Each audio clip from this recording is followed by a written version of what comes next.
નમસ્કાર દર્શક મિત્રો, ગુજરાત ક્રાંતિ ન્યૂઝમાં આપનું હાર્દિક સ્વાગત છે। વડોદરામાં વડાપ્રધાનના બંદોબસ્ત દરમિયાન કિશનવાડી વિસ્તારમાં બંદોબસ્તની ફરજ બજાવી રહેલા હોમગાર્ડ જવાન નીતેશ જારિયાનું હાર્ટ એટેકથી મોત નીપજ્યું હતું। અવસાન પામેલ પરિવારે આક્ષેપ કર્યો હતો કે કિશનવાડીથી છેક સયાજી હોસ્પિટલ લઈ ગયા, એના કરતાં નજીકની હોસ્પિટલમાં લઈ ગયા હોત તો બચી જાત, તથા બે મહિલાઓને પણ વડાપ્રધાનના બંદોબસ્તમાંથી બેભાન અવસ્થામાં સયાજી હોસ્પિટલમાં લવાયા હતા। પછી જાણ કરીને પછી કહીશ કોણ શું થયું છે, બરાબર? મારો બ્રધર નાનો ભાઈ છે, એ અત્યારે હોમગાર્ડમાં હતા, ઓન ડ્યુટી એ થઈ ગયું છે એમને। એવું તો મને ખબર નથી, એકચ્યુઅલી જોબ પર હતો, પણ અત્યારે એમને હું બધી પૂરી તપાસ કરાવું છું, કોણ જોડે હતું અને કોણ હતું। એ નીતેશ જારિયા, એવું આ ડૉક્ટરે કીધું છે કે એટલું ગભરો મને એવું થઈ ગયું હતું।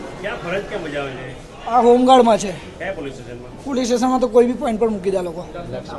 આમ લક્ષ્મીપુરા એ કિશનવાડી હતા એવું કહે છે આ લોકો।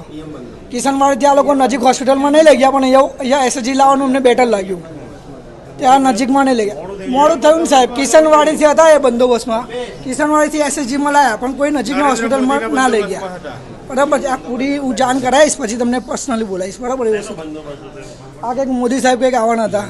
હા, અમે બે ભાઈઓ છે, મેરેજ થયેલા છે, નાનો છોકરો બી છે, એ 1.5-2 વર્ષનો છે। આમનું નામ નીતેશ જારિયા છે અને છોકરાનું નામ અથર્વ છે। મારું નિલેશ જારિયા છે, હું એનો ભાઈ છું। બ્યુરો રિપોર્ટ, ગુજરાત ક્રાંતિ ન્યૂઝ, વડોદરા।